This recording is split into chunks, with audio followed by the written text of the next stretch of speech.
Hello friends, welcome to global online Kannada. Friends, ಈ ಒಂದು ಸೆಷನಲ್ಲಿ ನಾವು ಕರ್ನಾಟಕ ಸೆಟ್ 2022 ಪೇಪರ್ 1 ಪ್ರಿಪ್ರೇಷನ್ಗಾಗಿ ICT ಮೇಲೆ ಮಾಹಿತಿ ಮತ್ತು ಸಂವಹನ ತಂತ್ರಜ್ಞಾನ ಮೇಲೆ 20 MCQಗಳನ್ನು ನಿಮಗೆ ಡಿಸ್ಕಸ್ ಮಾಡ್ತಾ ಇದ್ದೀವಿ. ಸೊ ನಿಮಗೆಲ್ಲ ಗೊತ್ತಿರುವ ಹಾಗೆ ಕರ್ನಾಟಕ ಸೆಟ್ 2022ನಲ್ಲಿ ಪೇಪರ್ 1 ಮತ್ತು ಪೇಪರ್ 2 ಎಂಬ 2 ಪತ್ರಿಕೆಗಳಿರ್ತವೆ. ಸೊ ಈ ಪೇಪರ್ 1 ಬಂದುಬಿಟ್ಟು 100 ಅಂಕಗಳಿಗೆ 50 ಪ್ರಶ್ನೆಗಳನ್ನು ನೀಡಿರ್ತಾರೆ. ಪೇಪರ್ 2ನಲ್ಲಿ 100 ಪ್ರಶ್ನೆಗಳನ್ನು 200 ಅಂಕಗಳಿಗೆ ನೀಡಲಾಗಿರ್ತದೆ. ಸೊ ನೀವು ಈ ಕೆಸೆಟನ್ನು ಕ್ವಾಲಿಫೈ ಆಗಲು ಈ ಪೇಪರ್ 1ನಲ್ಲಿ ಹೆಚ್ಚಿನ ಅಂಕಗಳನ್ನು ಸ್ಕೋರ್ ಮಾಡಿದರೆ ನೀವು ಸರಳವಾಗಿ ಕ್ವಾಲಿಫೈಯನ್ನು ಆಗ್ಬೋದು. ಸೊ ಪೇಪರ್ 1 ಬಗ್ಗೆ ನಿಮಗೆಲ್ಲರಿಗೂ ಗೊತ್ತೇ ಇದೆ. ಇಲ್ಲಿ 10 ಯೂನಿಟ್ಗಳಿರ್ತವೆ. 10 ಯೂನಿಟ್ಗಳ ಮೇಲೆ ಪ್ರತಿಯೊಂದು ಯೂನಿಟ್ನ ಮೇಲೆ 5 ಪ್ರಶ್ನೆಗಳನ್ನು ನಿಮಗೆ ನೀಡಲಾಗಿರ್ತದೆ. ಸೊ ನೀವು ಒಂದು ಪೇಪರ್ 2ನಲ್ಲಿ ನಿಮ್ಮ ಸಬ್ಜೆಕ್ಟ್ ಇರುತ್ತೆ, ಇದರಲ್ಲಿ ನೀವು ಹೆಚ್ಚಿನ ಜ್ಞಾನವನ್ನು ಹೊಂದಿರ್ತೀರಿ. ಆದರೆ ಈ ಪೇಪರ್ 1ಗೆ ಬಂದಾಗ ಸ್ವಲ್ಪ ಪ್ರಮಾಣದ ಜ್ಞಾನವನ್ನು ಹೆಚ್ಚಿನ ಪ್ರಮಾಣದ ಜ್ಞಾನವನ್ನು ನಾವು ಹೊಂದಿರಬೇಕಾಗಿರ್ತದೆ. ಇದಕ್ಕಾಗಿ ನಾವು ಟೆಸ್ಟ್ಗಳನ್ನ ಅಟೆಂಡ್ ಆಗಬೇಕು, MCQಗಳನ್ನು ಪ್ರಿಪ್ರೇಷನ್ ಮಾಡಬೇಕು.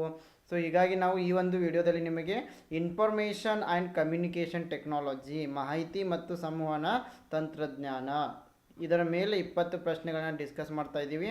ಸೊ ನಮ್ಮ ಎಲ್ಲ ವಿಡಿಯೋ ಲೆಕ್ಚರ್ಗಳಲ್ಲಿ ನಾವು ಕನ್ನಡದಲ್ಲಿಯೂ ಕೂಡ ಡಿಸ್ಕಷನನ್ನು ಮಾಡ್ತಾ ಇದ್ದೀವಿ, ಜೊತೆಗೆ ಇಂಗ್ಲೀಷ್ನಲ್ಲಿಯೂ ಕೂಡ ಡಿಸ್ಕಷನನ್ನು ಮಾಡ್ತೀವಿ. ಸೊ ನೀವು ಯಾವುದೇ ಮೀಡಿಯಮ್ನಲ್ಲಿಯೂ ಕೂಡ ಪ್ರಿಪೇರ್ ಆಗ್ತಾ ಇದ್ದರೆ ಈ ವಿಡಿಯೋಸ್ ನಿಮಗೆ ಹೆಲ್ಪ್ಫುಲ್ ಆಗಿವೆ. ಸೊ ಅದೇ ರೀತಿ ಫ್ರೆಂಡ್ಸ್, ನಾವಿಲ್ಲಿ ನಮ್ಮ ಒಂದು MCQವರೆಗೆ ಹೋಗುವ ಮೊದಲು ನಾವು ಗ್ಲೋಬಲ್ ಆನ್ಲೈನ್ ಕನ್ನಡ ವತಿಯಿಂದ ನಿಮಗೆ ಈ Karnataka state eligibility test 2022 paper 1 ಪ್ರಿಪ್ರೇಷನ್ಗಾಗಿ ಒಂದು ಕ್ರ್ಯಾಶ್ ಕೋರ್ಸನ್ನು ಆರಂಭ ಮಾಡಿದ್ದೀವಿ. ಸೊ ಈ ಒಂದು ಕ್ರ್ಯಾಶ್ ಕೋರ್ಸ್ಗೆ ನೀವೇನಾದರೂ ಜಾಯ್ನ್ ಆದರೆ ನಿಮಗೆ ಕಂಪ್ಲೀಟ್ ಸಿಲಾಬಸ್ ಮೇಲೆ 10 ಯೂನಿಟ್ಗಳ ಮೇಲೆ ಥಿಯರಿ ಲೆಕ್ಚರ್ಸ್ಗಳು ಸಿಗ್ತಾ ಇವೆ. ಇದ್ರ ಜೊತೆಗೆ ಕಂಪ್ಲೀಟ್ 10 ಲೆಕ್ಚರ್ಸ್ಗಳ ಮೇಲೆ MCQ ಲೆಕ್ಚರ್ಸ್ ಅವೈಲೇಬಲ್ ಇವೆ. ಸೊ ಇದ್ರ ಜೊತೆಗೆ ನಿಮಗೆ ಪ್ರಾಕ್ಟೀಸ್ MCQ ಸೆಟ್ ಕೂಡ ಅವೈಲೇಬಲ್ ಇದೆ. ನಿಮಗೆ ಎಂಟೈರ್ ಸಿಲಾಬಸ್ ಮೇಲೆ 50 ಮಾಕ್ ಟೆಸ್ಟ್ಗಳನ್ನು ನೀಡ್ತಾ ಇದ್ದೀವಿ. ಸೊ ಎಲ್ಲ ಯೂನಿಟ್ಗಳ ಮೇಲೆ ಕಾಂಪ್ರಿಹೆನ್ಸಿವ್ ನೋಟ್ಸನ್ನು ನೀಡ್ತಾ ಇದ್ದೀವಿ. ಸೊ ಈ ಎಲ್ಲ ಮಾಹಿತಿ ಇದ್ರ ಜೊತೆಗೆ 2013ರಿಂದ 2021ರವರೆಗಿನ ಎಲ್ಲ ಸಾಲ್ಡ್ PYQಗಳನ್ನು ನಿಮಗೆ ನೀಡ್ತಾ ಇದ್ದೀವಿ. ಸೊ ಈ ಎಲ್ಲ ಮಾಹಿತಿ ಈ ಎಲ್ಲ ಒಂದು ಕ್ರ್ಯಾಶ್ ಕೋರ್ಸ್ನ ಪ್ರಾಡಕ್ಟ್ ನಿಮಗೆ ಕೇವಲ 2500ನಲ್ಲಿ ಸಿಗ್ತಾ ಇದೆ.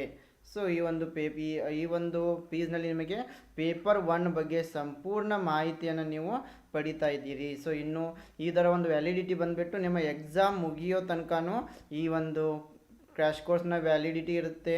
ಸೊ ಅದು ನಿಮ್ಗೆ ಏನೇ ಕನ್ಫ್ಯೂಷನ್ ಇದ್ದರೂ, ಏನೇ ಪ್ರಶ್ನೆಗಳಿದ್ದರೂ ನಮಗೆ ಕಳಿಸಿದರೆ ನಾವು ಸಾಲ್ವ್ ಮಾಡಿ ಕೊಡ್ತಾ ಇದ್ದೀವಿ. ಸೊ ಈ ರೀತಿಯಾಗಿ ಈ ಒಂದು ಕ್ರ್ಯಾಶ್ ಕೋರ್ಸ್ ನಿಮ್ಮ ಪ್ರಿಪ್ರೇಷನ್ಗೆ ತುಂಬಾ ಹೆಲ್ಪ್ಫುಲ್ ಆಗಿದೆ. ಸೊ ಈ ಒಂದು ಕ್ರ್ಯಾಶ್ ಕೋರ್ಸ್ಗೆ ನೀವು ಜಾಯ್ನ್ ಆಗಲು ಬಯಸಿದರೆ ನೀವು ಗ್ಲೋಬಲ್ ಆನ್ಲೈನ್ ಆ್ಯಪನ್ನು ಪ್ಲೇಸ್ಟೋರ್ನಿಂದ ಡೌನ್ಲೋಡ್ ಮಾಡಿಕೊಂಡು ಜಾಯ್ನ್ ಆಗ್ಬೋದು. ಡೌನ್ಲೋಡ್ ಮಾಡಿ ನಂತರ ಅಥವಾ ನೀವು ಈ ಒಂದು ನಂಬರ್ಗೆ ಕಾಂಟ್ಯಾಕ್ಟ್ ಕೂಡ ಮಾಡ್ಬೋದು. ಇಲ್ಲಿ 8179938413ಗೆ ನೀವು ವಾಟ್ಸಪ್ ಮೆಸೇಜ್ ಕೂಡ ಮಾಡ್ಬೋದು. ಸೊ ನಾವು ನಿಮಗೆ ಇನ್ನೂ ಹೆಚ್ಚಿನ ಮಾಹಿತಿಯನ್ನು ನೀಡ್ತಾ ಇದ್ದೀವಿ. ಸೊ ಅದೇ ರೀತಿ ಫ್ರೆಂಡ್ಸ್, ಈ ಒಂದು ಕ್ರ್ಯಾಶ್ ಕೋರ್ಸ್ ನಿಮಗೆ ಕನ್ನಡದಲ್ಲಿಯೂ ಕೂಡ ಸಿಗ್ತಾ ಇದೆ, ಇಂಗ್ಲೀಷ್ನಲ್ಲಿಯೂ ಕೂಡ ಸಿಗ್ತಾ ಇದೆ. ನಾವು ಮಾಡ್ತಾ ಇರೋ ವಿಡಿಯೋ ಲೆಕ್ಚರ್ಸ್ ಆಗಿರ್ಬೋದು, ಅದ್ರ ಜೊತೆಗೆ ಟೆಸ್ಟ್ಗಳಾಗಿರ್ಬೋದು, ನೋಟ್ಸ್ ಆಗಿರ್ಬೋದು, ಎಲ್ಲವನ್ನು ಕೂಡ ನಾವು ಇಂಗ್ಲೀಷ್ ಆ್ಯಂಡ್ ಕನ್ನಡ 2 ಲ್ಯಾಂಗ್ವೇಜ್ನಲ್ಲಿ ನಿಮಗೆ ಪ್ರೊವೈಡ್ ಮಾಡ್ತಾ ಇದ್ದೀವಿ. ಸೊ ಇದಕ್ಕಾಗಿ ನೀವು ಈ ಒಂದು ಗ್ಲೋಬಲ್ ಆನ್ಲೈನ್ ಆ್ಯಪನ್ನು ಪ್ಲೇಸ್ಟೋರ್ನಿಂದ ಡೌನ್ಲೋಡ್ ಮಾಡಿಕೊಂಡು ಕರ್ನಾಟಕ ಸೆಟ್ ಪೇಪರ್ 1 ಅಂತ ಸರ್ಚ್ ಮಾಡಿದರೆ ಅಲ್ಲಿ ನಿಮಗೆ ಥಿಯರಿ ಲೆಕ್ಚರ್ಗಳ ಸೆಕ್ಷನ್ ಇದೆ, MCQ ಲೆಕ್ಚರ್ಸ್ಗಳ ಸೆಕ್ಷನ್ ಇದೆ, mock test solution PDF, solved previous year question papers, practice MCQ set, comprehensive notes, ಈ ಎಲ್ಲ ಸೆಕ್ಷನ್ಗಳನ್ನು ನೀವು ಸರಿಯಾಗಿ ನೋಡ್ತಾ ಇದ್ದೀರಾ. ಸೊ ಈ ಒಂದು ನೋಟ್ಸನ್ನು ನೀವೇನಾದರೂ ಫಾಲೋ ಮಾಡಿದ್ರೆ ನೀವು ಕೆಸೆಟ್ನಲ್ಲಿ ಕ್ವಾಲಿಫೈನ ಪಡಿತೀರಾ. ಸೊ ಫ್ರೆಂಡ್ಸ್, ನಾವು let us move to the questions. Here the first question is RAM is placed on. RAM ಅನ್ನು ಯಾವ ಒಂದು ಪಾರ್ಟ್ನಲ್ಲಿ ಇರಿಸಲಾಗಿದೆ? ಸೊ RAM ಅಂದರೆ ನಿಮಗೆಲ್ಲ ಗೊತ್ತಿದೆ, ರ್ಯಾಂಡಮ್ ಆಕ್ಸೆಸ್ ಮೆಮೊರಿ. ಸೊ ಇದನ್ನು ಯಾವ ಒಂದು ಇದರಲ್ಲಿ ರ್ಯಾಮನ್ನು ನಾವು ಕಂಪ್ಯೂಟರ್ನ ಯಾವ ಒಂದು ಭಾಗದಲ್ಲಿ ರ್ಯಾಮನ್ನು ಪ್ಲೇಸ್ ಮಾಡ್ತಾ ಇದ್ದೀವಿ? So here option A is hard disk, option B is extension board, option C is mother board, option D is USB. USB means USB, Universal Serial Bus.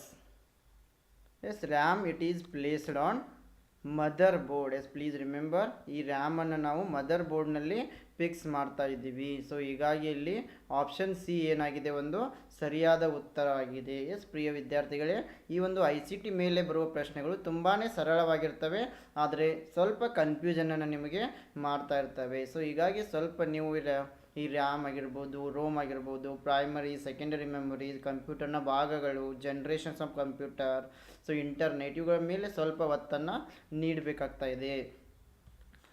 So here RAM ಅಂತಂದರೆ it stands for random access memory. Then RAM, it is an internal or primary storage system. Yes, please remember it. Sometimes questions will arise here also. RAM, it is a primary storage system. There are two types of storage systems are there. ಒಂದು primary storage system, ಇನ್ನೊಂದು secondary storage system. And RAM, it is volatile memory. Volatile memory ಅಂತಂದರೆ ನಿಮ್ಮ computer ಏನಾದರೂ of ಆದರೆ, electricity supply cut ಆದರೆ, computer ಏನಾದರೂ of ಆದರೆ ಅದರಲ್ಲಿ ನೀವು ಪ್ರೆಸೆಂಟ್ಲಿ ವರ್ಕ್ ಮಾಡ್ತಾ ಇರೋ ಮಾಹಿತಿ ಏನಾಗ್ತಾ ಇದೆ, ನಾಶವಾಗಿ ಹೋಗ್ತಾ ಇದೆ. ಸೊ ನಿಮಗೆ ಸಿಗಲ್ಲ. So it is known as the volatile memory. Then it is temporary nature.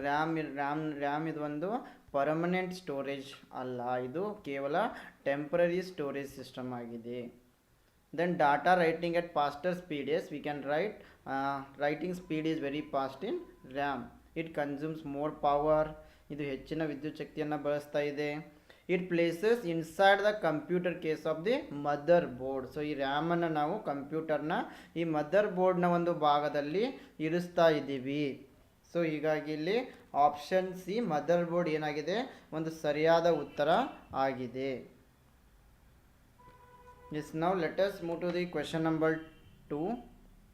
Yes, here which of the following file format contains exclusively the ASCII file format? Option A is PDF, option B is RTF, option C is JPG, option D is CSV, option E is TXT. Choose the correct answer from the codes given below. Yes ಈ ಕೆಳಗಿನ ಯಾವ file format ಪ್ರತ್ಯೇಕವಾಗಿ ಈ ASCII file ಫಾರ್ಮ್ಯಾಟ್ನಲ್ಲಿ ಒಳಗೊಂಡಿದೆ?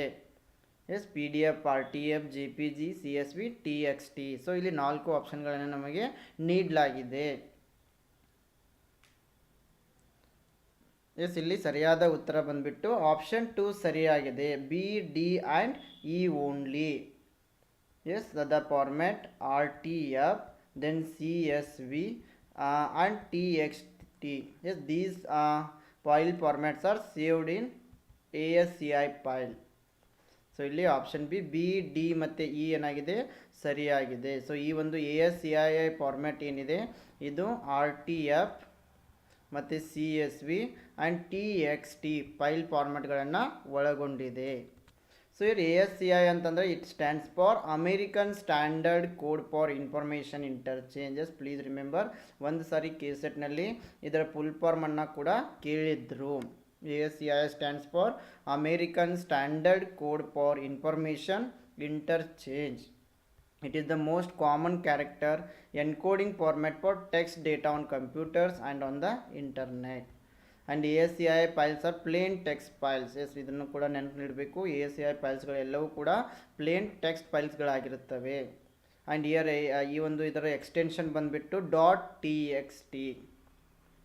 S please remember, ಕೆಲವೊಂದು ಸಾರಿ have no extension at all.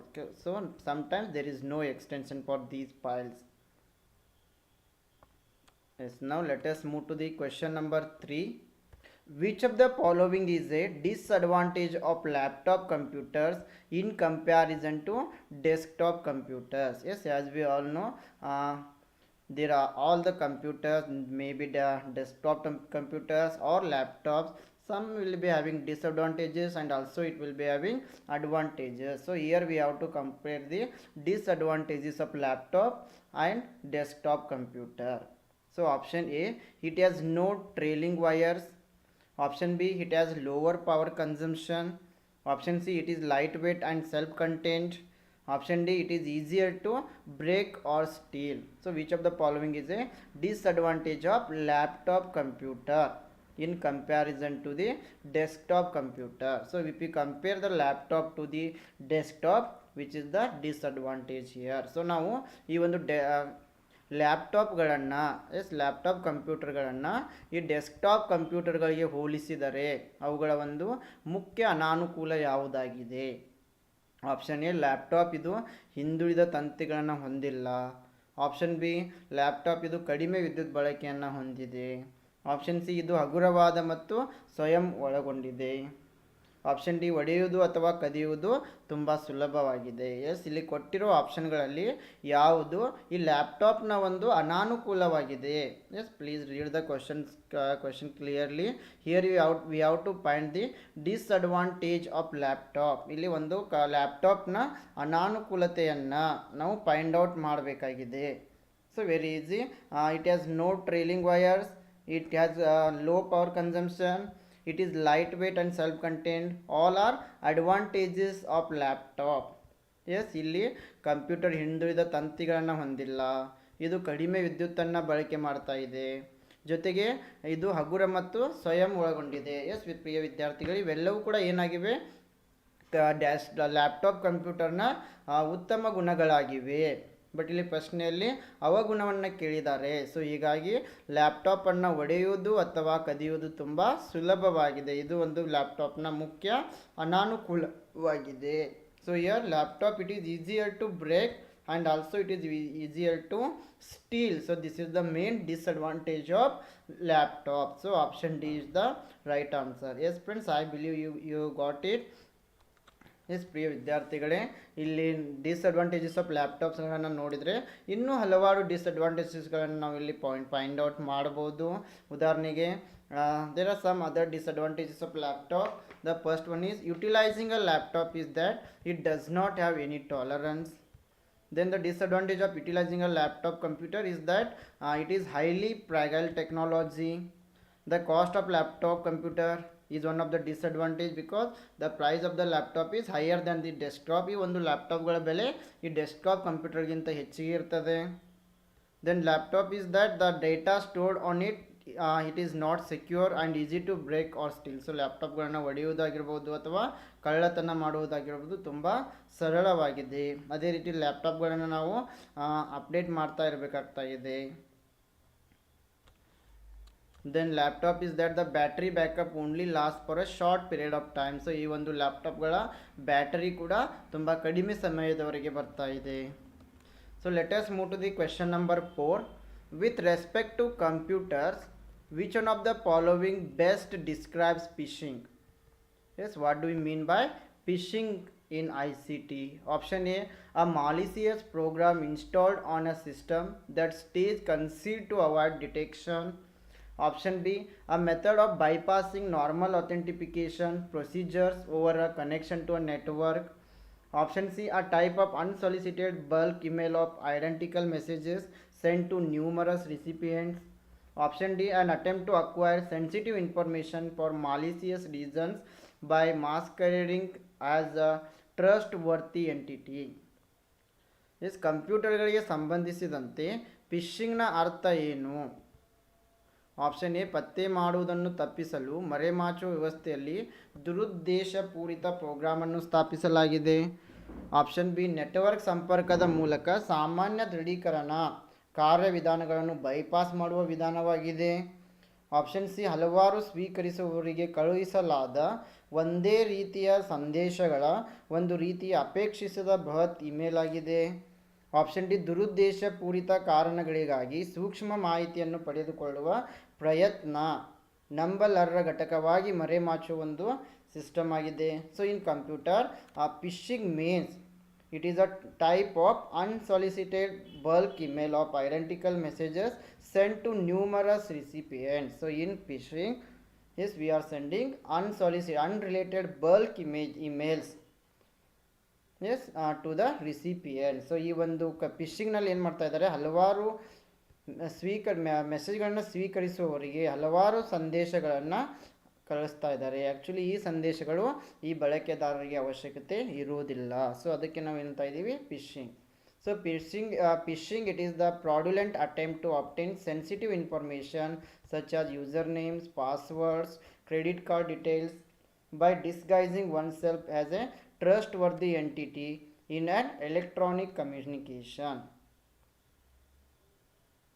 S sorry friends, ಇಲ್ಲಿ ಸರಿಯಾದ ಉತ್ತರ ಬಂದುಬಿಟ್ಟು ಆಪ್ಷನ್ ಡಿ ಆಗ್ತಾ ಇದೆ.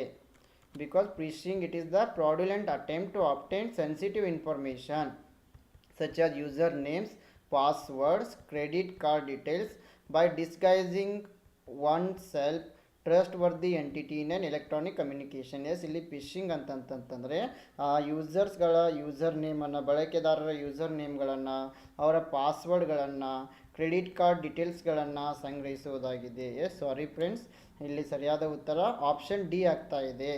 ದುರುದ್ದೇಶಪೂರಿತ ಕಾರಣಗಳಿಗಾಗಿ ಸೂಕ್ಷ್ಮ ಮಾಹಿತಿಯನ್ನು ಪಡೆದುಕೊಳ್ಳುವ ಪ್ರಯತ್ನ, ನಂಬಲರ್ಹ ಘಟಕವಾಗಿ ಮರೆಮಾಚುವ ಮೂಲಕ ಅಂತಂದರೆ ಯೂಸರ್ಸ್ಗಳಿಗೆ, ಬಳಕೆದಾರರಿಗೆ ಗೊತ್ತಾಗದಂತೆ ಅವರ ವೈಯಕ್ತಿಕ ಮಾಹಿತಿಗಳನ್ನು ಪಡೆದುಕೊಳ್ಳುವುದಕ್ಕೆ ನಾವು ಫಿಶಿಂಗ್ ಅಂತ ಇದ್ದೀವಿ. ಸೊ ಆಪ್ಷನ್ ಸಿ ಅಲ್ಲ, ಇಲ್ಲಿ ಆಪ್ಷನ್ ಡಿ ಸರಿಯಾಗಿದೆ. ಎಸ್ ಬೈ ಮಿಸ್ಟೇಕ್ಲಿ ನಾನು ಆಪ್ಷನ್ ಸಿ ಅಂತ ಬರೆದಿದ್ದೆ. ಸೊ ಆಪ್ಷನ್ ಡಿ ಸರಿಯಾಗಿದೆ. Yes question number 5. Which of the following domains is used for profit businesses? ಈ ಕೆಳಗಿನ ಯಾವ ಡೊಮೇನ್ಗಳನ್ನು ನಾವು ಲಾಭದ ವ್ಯವಹಾರಗಳಿಗಾಗಿ ಬಳಕೆ ಮಾಡ್ತಾ ಇದ್ದೀವಿ? Option A .net, option B .edu, option C .com, option D .org. Yes here the domain which is used for profit businesses is .com. So option C is correct. Yes ಇಲ್ಲಿ ನಾವು ಲಾಭದ ವ್ಯವಹಾರಗಳಿಗಾಗಿ ಬಳಸುವ ಡೊಮೇನ್ ಯಾವುದಂತಂದರೆ ಅದು .com ಆಗಿದೆ. Option C ಸರಿಯಾಗಿದೆ. Yes here .com domain it is used for profit making businesses like Flipkart dot com or Myntra dot com. So ಈ ಒಂದು .com ಅನ್ನು ನಾವು ವ್ಯವಹಾರಗಳಿಗಾಗಿ, ಲಾಭವನ್ನು ಗಳಿಸುವ ಉದ್ದೇಶಗಳಿಗಾಗಿ ಸ್ಥಾಪಿತವಾದ ವೆಬ್ಸೈಟ್ಗಳಿಗಾಗಿ ಬಳಕೆ ಮಾಡ್ತಾ ಇದ್ದೀವಿ. ಉದಾಹರಣೆಗೆ ಫ್ಲಿಪ್ಕಾರ್ಟ್ ಆಗಿರ್ಬೋದು, ಮಿಂತ್ರಾ ಆಗಿರ್ಬೋದು, ಇದೆಲ್ಲ ಮಿಶೋ ಆಗಿರ್ಬೋದು .com ಅನ್ನು ಬಳಕೆ ಮಾಡ್ತಾ ಇದ್ದಾರೆ. Yes question number 6. The process of copying files to a CD-ROM is known as? Yes CD-ROMಗೆ ಫೈಲ್ಗಳನ್ನು ನಕಲಿಸುವ ಪ್ರಕ್ರಿಯೆಯನ್ನು ಏನಂತ ಕರಿತಾ ಇದ್ದೀವಿ? Option A burning, option B zipping, option C digitizing, option D ripping. Yes CD-ROMಗೆ ಈ ಫೈಲ್ಗಳನ್ನು ಕಾಪಿ ಮಾಡುವ ವಿಧಾನಕ್ಕೆ ನಾವು ಬರ್ನಿಂಗ್ ಅಂತ ಕರಿತಾ ಇದ್ದೀವಿ. Yes the process of copying files to a CD-ROM it is known as the burning. So option A is correct here. So ಇಲ್ಲಿ ಬರ್ನಿಂಗ್ ಏನಿದೆ ಸರಿಯಾದ ಉತ್ತರ ಆಗಿದೆ. ಸೊ ಈ ಒಂದು ICTನಲ್ಲಿ ಬರುವ ಪ್ರಶ್ನೆಗಳಿಗೆ ನೀವು ಆದಷ್ಟು ಈ ಇಂಗ್ಲೀಷ್ ಮೀಡಿಯಮ್ನಲ್ಲಿ ಪ್ರಿಪ್ರೇಷನ್ ಮಾಡಿದ್ರೆ ನಿಮಗೆ ತುಂಬ ಸರಳ ಆಗ್ತದೆ. So question so here the process of copying files to a CD-ROM it is known as the burning. So burning means it is a process of recopying the converted files to a recordable DVD or CVD. And these CD drivers use laser to burn the information into a writable CD. So please remember this, sometimes question may arise here. CD drivers use laser to burn the information. So question number 7. Encoding or scrambling data for transmission across a network is known as. So let me repeat, encoding or scrambling data for transmission across a network is known as. ನೆಟ್ವರ್ಕ್ನಾದ್ಯಂತ ಪ್ರಸರಣಕ್ಕಾಗಿ encoding ಅಥವಾ scrambling ಡೇಟಾವನ್ನು ಹೀಗೆಂದು ಕರೆಯಲಾಗುತ್ತಿದೆ. Option A protection, option B detection, option C encryption, option D decryption. So encoding data for transmission across a network. So ನೆಟ್ವರ್ಕ್ನಾದ್ಯಂತ ಪ್ರಸರಣಕ್ಕಾಗಿ encoding ಅಥವಾ scrambling ಡೇಟಾವನ್ನು ಏನಂತ ಕರಿತಾ ಇದ್ದೀವಿ? Encryption. So option C here the right answer. Option C is the correct answer. So ಇಲ್ಲಿ option C ಏನಾಗಿದೆ? ಸರಿಯಾದ ಉತ್ತರ ಆಗಿದೆ, encryption. Yes, encryption means it is the process of taking plain text like a text message or email and scrambling it into unreadable format. It is known as the encryption. It is also known as the ciphertext.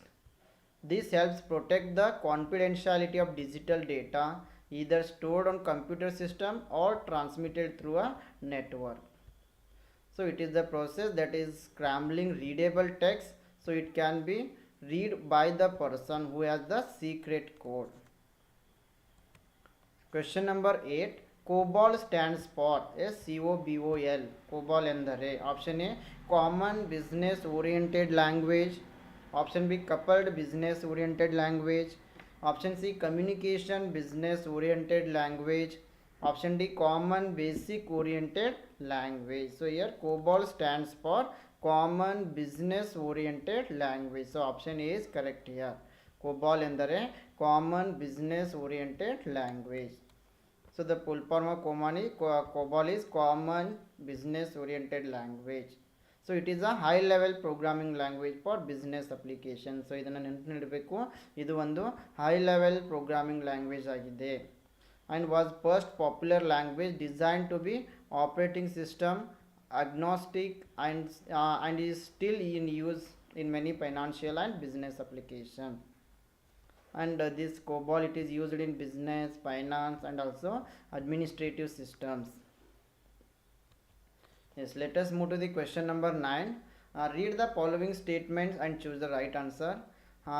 Statement 1 is Moodle is free and open source software learning management system. Statements 2 is Moodle is used for blended learning, distance education, flipped classroom and other e-learning projects in educational institutions. So ಇಲ್ಲಿ Moodle ಒಂದು ಉಚಿತ ಮತ್ತು ಮುಕ್ತ ಮೂಲ software ಕಲಿಕಾ ನಿರ್ವಹಣಾ ವ್ಯವಸ್ಥೆಯಾಗಿದೆ.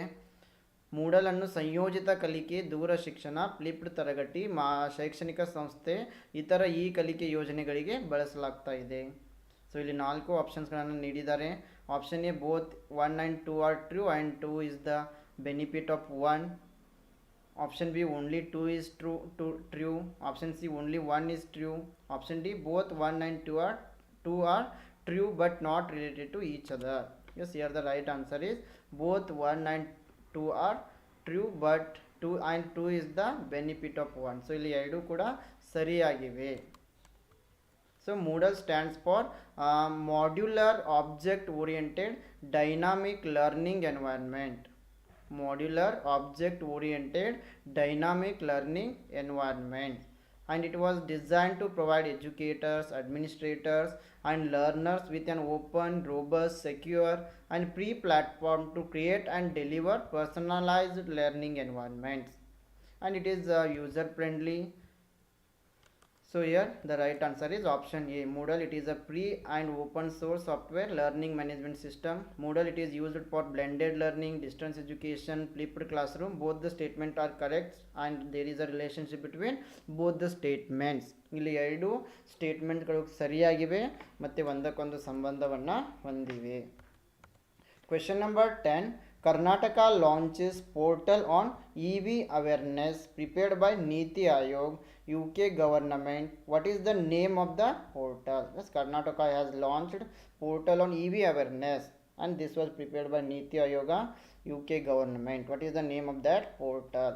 S ಯು ಕೆ ಸರ್ಕಾರದ ನೀತಿ ಆಯೋಗ ಸಿದ್ಧಪಡಿಸಿದ ಇ ವಿ ಜಾಗೃತಿಯ ಪೋರ್ಟಲನ್ನು ಕರ್ನಾಟಕ ಆರಂಭಿಸಿದೆ. ಈ ಒಂದು ಪೋರ್ಟಲ್ನ ಹೆಸರೇನು? Option A E V guide, option B E V Jagriti, option C E V Dost, option D your E V. So here for this question the right answer is option B, it is E V Jagriti. Yes, let us see what do you mean by EV Jagrati. So Karnataka Minister of Energy, Kannada and Cultural Sunil Kumar along with British High Commissioner to India Alex Ellis, yes, launched electrical vehicle awareness portal. So it is known as the EV Jagrati. So EV ಅಂತಂದರೆ electrical vehicles. ಇದು EV ಜಾಗೃತಿ ಎಂಬುದು ಇದೊಂದು electrical vehicle awareness portal ಆಗಿದೆ. And the portal is a result of joint initiative by Niti Aayog, the Karnataka government and the government of United Kingdom. So ಇದನ್ನು ನೀವು ನೆನಪಿಡಬೇಕು, ಇಲ್ಲಿ ಪ್ರಶ್ನೆ ಬರೋ ಸಾಧ್ಯತೆ ತುಂಬ ಜಾಸ್ತಿ ಇರ್ತದೆ. ಸೊ ಈ ಒಂದು ಇ ವಿ ಜಾಗೃತಿ ಇದು ನೀತಿ ಆಯೋಗ, ಕರ್ನಾಟಕ ಗೌರ್ಮೆಂಟ್ ಮತ್ತು ಯು ಕೆ ಗೌರ್ಮೆಂಟ್ ಎರಡು ಸೇರಿ initiative ಮಾಡಿದ್ದಾವೆ. So Karnataka became the first state to roll out electrical vehicle and energy storage policy in 2017. Yes, question number 11. FOSS stands for. FOSS ಎಂದರೆ option A source code is openly shared, option B source code has pre-license, Option C, free from malwares. Option D, any modification can be made by the proprietor. Yes, here POS means, POSS means source code is openly shared. So option A is the right answer. Yes, POS means free and open source software. So ಇದರ ಒಂದು abbreviation ಅನ್ನು ನೀವೆಲ್ಲರೂ ನೆನಪಿಡಬೇಕು. And it is allowing the users and programmers to edit, modify or reuse the software's source code. So ಈ ಒಂದು free and open source ಸಾಫ್ಟ್ವೇರನ್ನು ನೀವು ಬಳಸಿ ಯಾವುದೇ ಸಾಫ್ಟ್ವೇರ್ನ ಸೋರ್ಸ್ ಕೋಡನ್ನು ಎಡಿಟ್ ಮಾಡ್ಬೋದು, ಮಾಡಿಫೈ ಮಾಡ್ಬೋದು ಮತ್ತು ರೀಯೂಸ್ ಕೂಡ ಮಾಡ್ಬೋದು. This gives developers the opportunity to improve program functionality by modifying it. The term free indicates that the software does not have constraint on copyrights. ಇಲ್ಲಿ ಫ್ರೀ ಅಂತಂದರೆ ಯಾವುದೇ ಕಾಪಿರೈಟ್ನ ಮೇಲೆ ಇಲ್ಲಿ ಯಾವುದೇ ರೀತಿಯ ಕನ್ಸ್ಟ್ರೆಂಟ್ ಇರುವುದಿಲ್ಲ. That term open source, it indicates the software is in its project form, enabling easy software development from expert developers collaborating worldwide without any need for reverse engineering. Question number 12. Which is an instant messenger that is used for chatting? So ಇಲ್ಲಿ chat ಮಾಡಲು ಬಳಸಲಾಗುವ ತ್ವರಿತ messenger ಯಾವುದು, ಸಂದೇಶವಾಹಕ ಯಾವುದು? Option A AltaVista, option B Mac, option C Microsoft Office, option D Google Talk. Yes, which is an instant messenger that is used for chatting. So ಇಲ್ಲಿ chat ಮಾಡಲು ಬಳಸಲಾಗುವ ಸಂದೇಶವಾಹಕ ಯಾವುದಾಗಿದೆ?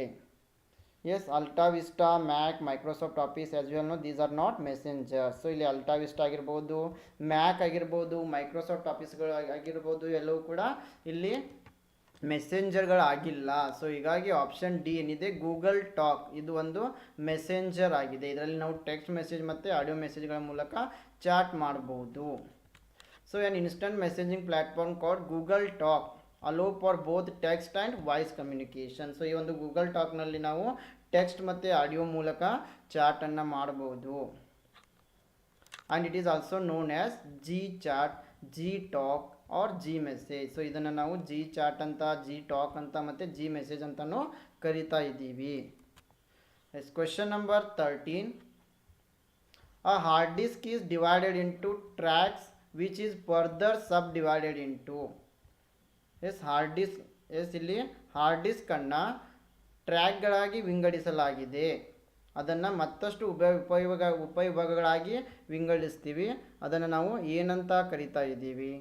Option A clusters, option B sectors, option C vectors, option D head. Yes, a hard disk is divided into tracks which is further subdivided into sectors. So hard ಡಿಸ್ಕನ್ನು ಟ್ರ್ಯಾಕ್ಗಳಾಗಿ ವಿಂಗಡಣೆ ಮಾಡ್ತೀವಿ. ಇದನ್ನು ಮತ್ತೆ ಉಪವಿಭಾಗಗಳನ್ನಾಗಿ ವಿಂಗಡಣೆ ಮಾಡ್ತೀವಿ. ಅವುಗಳನ್ನು ನಾವು ವಲಯಗಳು ಅಂತ ಕರಿತಾ ಇದ್ದೀವಿ, ಸೆಕ್ಟರ್ಸ್ ಅಂತ ಕರಿತಾ ಇದ್ದೀವಿ. Yes, tracks are frequently used to split the surfaces into concentric rings and sectors are used to split these tracks. Please remember, so option B is the right answer. And on a disk, a sector, it is the smallest memory unit. Yes, ನೆನಪಿಡಬೇಕು, ಈ sector ಎಂಬುದು ಒಂದು smallest memory unit ಆಗಿದೆ. Yes question number 14. Virtual memory. Yes option A an extremely large main memory, option B an extremely large secondary memory, option C an illusion of extremely large main memory, option D a type of memory used in supercomputers. Yes virtual memory ಎಂಬುದು option A ಅತ್ಯಂತ ದೊಡ್ಡ ಮುಖ್ಯ ಸ್ಮರಣೆಯಾಗಿದೆ, option B ಅತ್ಯಂತ ದೊಡ್ಡ ದ್ವಿತೀಯಕ ಸ್ಮರಣೆಯಾಗಿದೆ, option C ಅತ್ಯಂತ ದೊಡ್ಡ ಮತ್ತು ಮುಖ್ಯ ಸ್ಮರಣೆಯ ಭ್ರಮೆಯಾಗಿದೆ, ಆಪ್ಷನ್ ಡಿ ಸೂಪರ್ ಕಂಪ್ಯೂಟರ್ಗಳಲ್ಲಿ ಬಳಸಲಾಗುವ ಒಂದು ರೀತಿಯ ಮೆಮೊರಿ ಆಗಿದೆ.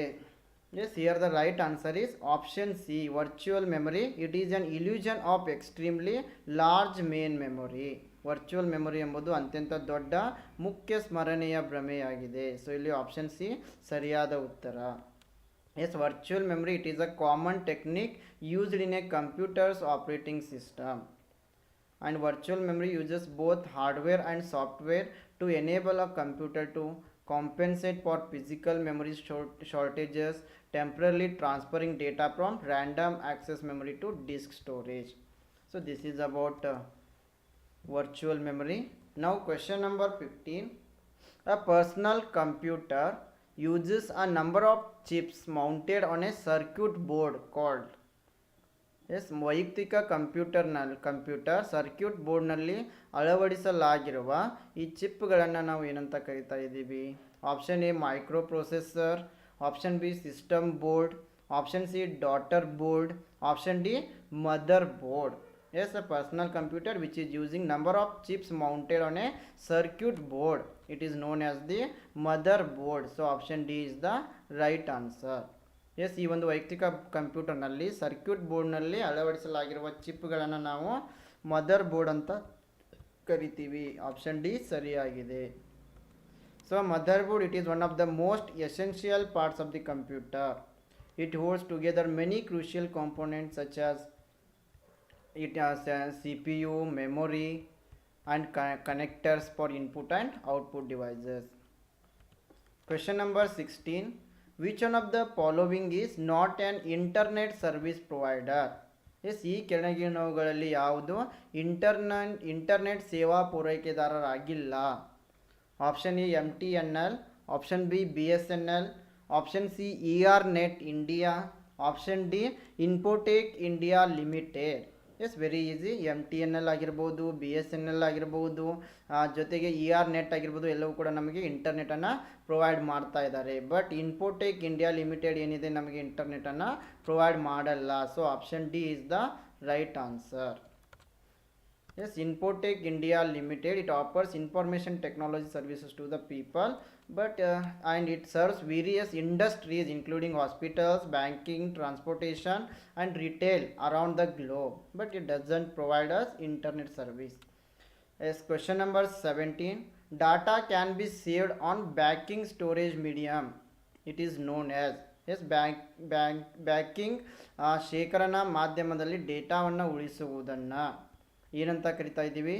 Option A compact disc recordable, option B computer disc rewritable, option C compact disc rewritable, option D computer data rewritable. Yes, data can be saved on backing storage medium.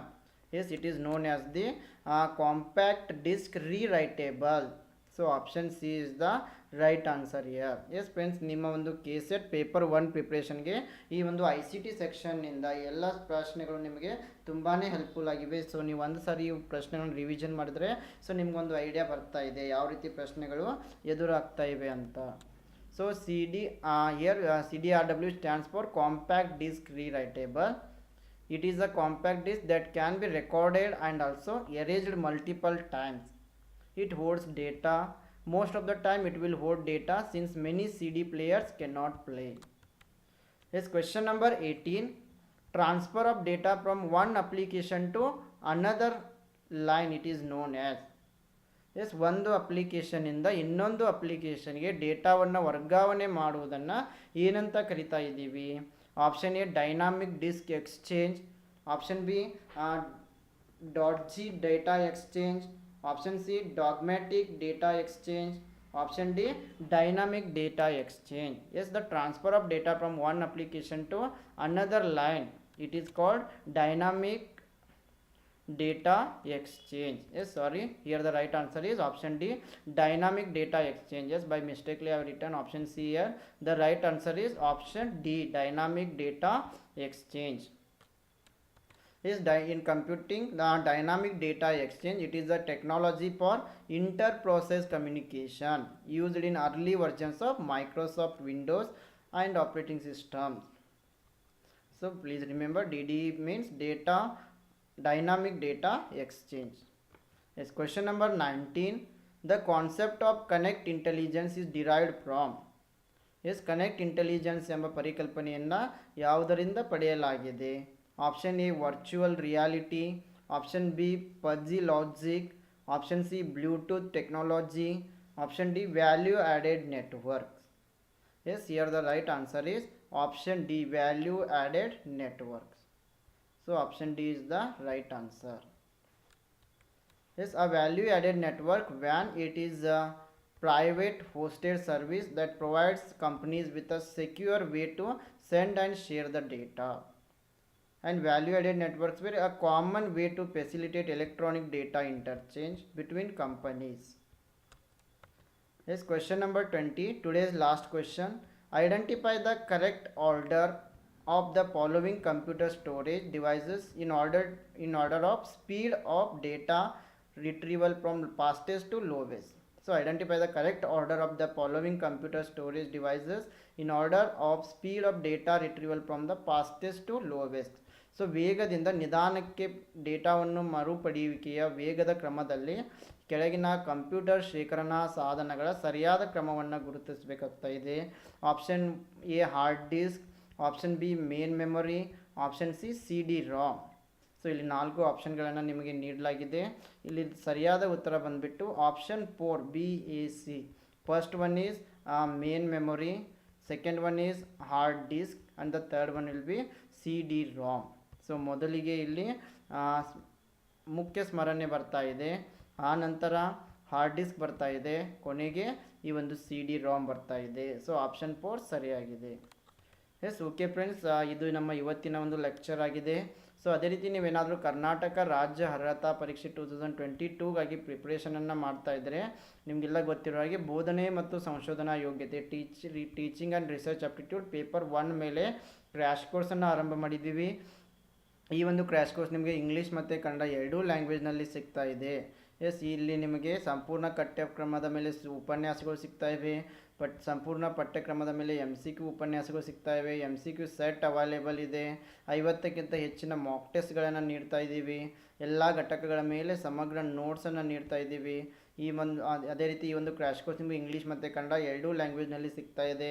ಜೊತೆಗೆ 2013ರಿಂದ 2021 ಎಲ್ಲ solve ಮಾಡಿರೋ ಎಲ್ಲ previous year ಪ್ರಶ್ನೆ ಪತ್ರಿಕೆಗಳ PDF ಮತ್ತು video ಲೆಕ್ಚರ್ಸ್ಗಳು ನಿಮಗೆ ಸಿಗ್ತಾ ಇವೆ. ಸೊ ಈ ಒಂದು ಕ್ರ್ಯಾಶ್ ಕೋರ್ಸ್ಗೆ ನೀವು ಜಾಯ್ನ್ ಆಗಲು ಪ್ಲೇಸ್ಟೋರ್ನಿಂದ ಗ್ಲೋಬಲ್ ಆನ್ಲೈನ್ ಆ್ಯಪನ್ನು ಡೌನ್ಲೋಡ್ ಮಾಡಿಕೊಂಡು ಜಾಯ್ನ್ ಆಗ್ಬೋದು. ಸೊ ಇದರ ಒಂದು ಆ್ಯಕ್ಚುಯಲ್ ಫೀಸ್ ಬಂದುಬಿಟ್ಟು 2500. ಸೊ ನೀವು ಯಾವೆಲ್ಲ ವಿದ್ಯಾರ್ಥಿಗಳು ಈ ಒಂದು ವೀಕ್ನಲ್ಲಿ ಜಾಯ್ನ್ ಆಗ್ತಾ ಇದ್ದಾರೆ, ನಾವು 2000 ರೂಪಾಯಿಗಳಲ್ಲಿ ನಿಮಗೆ ಈ ಒಂದು ಕ್ರ್ಯಾಶ್ ಕೋರ್ಸನ್ನು ನೀಡ್ತಾ ಇದ್ದೀವಿ. ಸೊ ನೀವು ಏನೇ ಕನ್ಫ್ಯೂಷನ್ ಇದ್ದರೂ ಈ ನಂಬರ್ಸ್ಗೆ ಕಾಂಟ್ಯಾಕ್ಟನ್ನು ಮಾಡ್ಬೋದು. ಅದೇ ರೀತಿ ನಮ್ಮ ಡೈಲಿ ಕ್ಲಾಸಸ್ಗಳ ಒಂದು ಲಿಂಕ್ಸನ್ನು ನೀವು ಪಡೆಯಲು ನೀವು ಟೆಲಿಗ್ರಾಮ್ನಲ್ಲಿ ಗ್ಲೋಬಲ್ ಆನ್ಲೈನ್ ಕನ್ನಡ ಅಂತ ಸರ್ಚ್ ಮಾಡಿದರೆ ನಮ್ಮ ಟೆಲಿಗ್ರಾಮ್ ಗ್ರೂಪ್ ಕೂಡ ನಿಮಗೆ ಸಿಗ್ತಾ ಇದೆ, ನೀವು ಜಾಯ್ನ್ ಆಗ್ಬೋದು. Yes, I wish all the best to all. Thank you. ಅದೇ ರೀತಿ ನಾವು ಡೈಲಿ 7:15 ಈ KSET ಪೇಪರ್ 1 ಮೇಲೆ ತರಗತಿಗಳನ್ನು ಮಾಡ್ತಾ ಇದ್ದೀವಿ. ಸೊ ನೀವೆಲ್ಲ ಫ್ರೀಯಾಗಿ ಜಾಯ್ನ್ ಆಗ್ಬೋದು. ಸೊ ಈ ಒಂದು ತರಗತಿಗಳ ಲಿಂಕ್ಸನ್ನು ಪಡೆಯಲು ನೀವು ಟೆಲಿಗ್ರಾಮ್ ಗ್ರೂಪಿಗೆ ಜಾಯ್ನ್ ಆಗಬೇಕು.